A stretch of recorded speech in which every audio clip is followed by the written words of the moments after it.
We all know that some things just don't work out. Employment relationships are no different. So what happens then?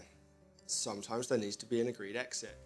This might be where you want to leave your role, or where your employer, for whatever reason, wants to remove you from your role quickly and without disruption.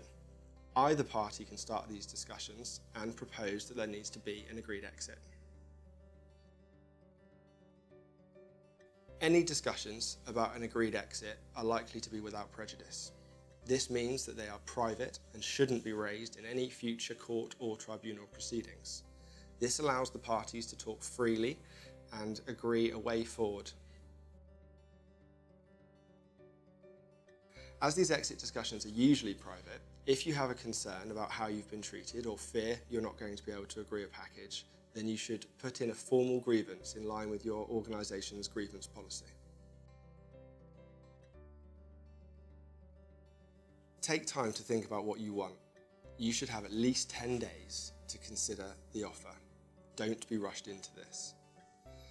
Take legal advice from an experienced employment lawyer about the strength and value of any possible claim that you may have. Consider what other leverage you have. Do you have something that your boss needs?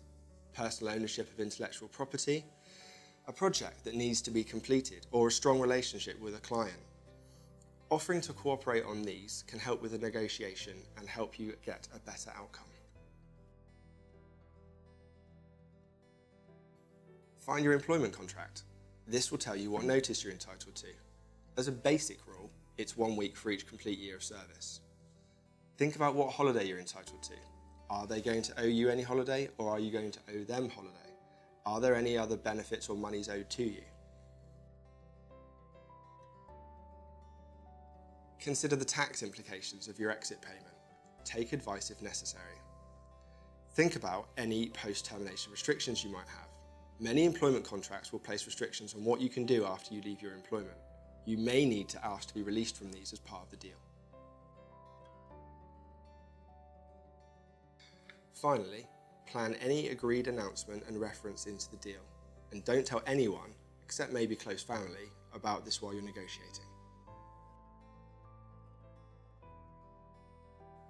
Once terms are agreed, your employer is likely to want you to sign a settlement agreement. As this involves waiving rights to make future claims, it will need to be countersigned by an employment lawyer. These are very important documents. Proceed carefully. Take proper specialist advice. Your employer should pay a contribution towards your legal fees, which will help reduce the cost for you.